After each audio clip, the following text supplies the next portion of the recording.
ఇప్పుడు ఎక్కడ చూసినా ప్రపంచంలో చాలా దేశాల్లో అశాంతి రాజ్యమేలుతోంది. ఎక్కడ చూసినా యుద్ధాలు, నిరసనలు, ఆందోళనలతో గందరగోళం నెలకొంది.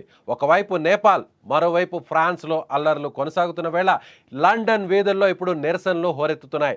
వలసలకు వ్యతిరేకంగా ఆ దేశ ప్రజలు గళమెత్తారు. భారీగా లండన్ వీధుల్లోకి వచ్చి నిరసనలు చేస్తున్నారు. వలసల వల్ల తమ దేశంలో ఉద్యోగ అవకాశాలు తగ్గిపోతున్నాయని, సామాజిక సమస్యలు పెరుగుతున్నాయని వారు ఆందోళనకు దిగారు. ఈ నిరసనకారులు తమ డిమాండ్లను గట్టిగా వినిపించడానికి నినాదాలు చేస్తూ ప్లకార్డులు పట్టుకొని నగరంలోని ప్రధాన వీధుల్లో ఊరేగారు.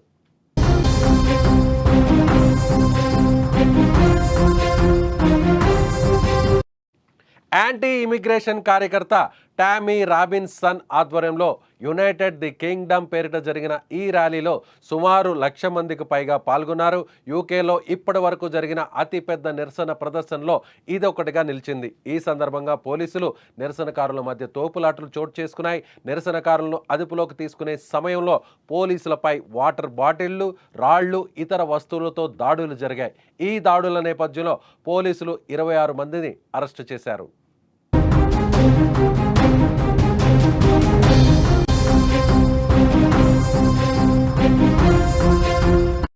ఇప్పుడు వలసల సమస్య బ్రిటన్ రాజకీయాల్లో ప్రధాన చర్చా విషయంగా మారింది.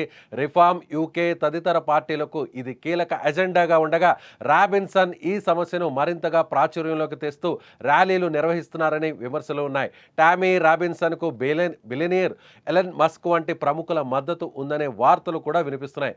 లండన్లో జరిగిన ర్యాలీలో నిరసనకారులు అమెరికా టోపీలు ధరించడమే కాకుండా ఇజ్రాయెల్ జెండాలు కూడా ప్రదర్శించారు. మరోవైపు యాంటీ ఇమిగ్రేషన్ నిరసనకారులు Union Flag, Saint George Cross జెండాలను ఎగరవేస్తూ తమ వ్యతిరేకతను వ్యక్తం చేశారు.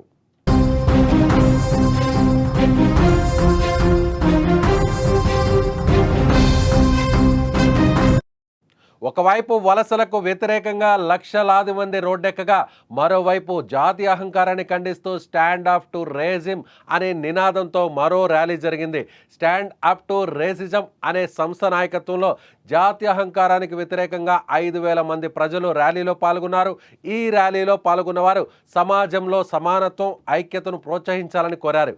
వివిధ జాతులు, సంస్కృతుల ప్రజలు ఒకే దేశంలో సామరస్యంగా జీవించాలని వారు పిలుపునిచ్చారు. ఈ ర్యాలీలో పాల్గొన్నవారు శాంతియుతంగా తమ నిరసనను తెలియజేశారు.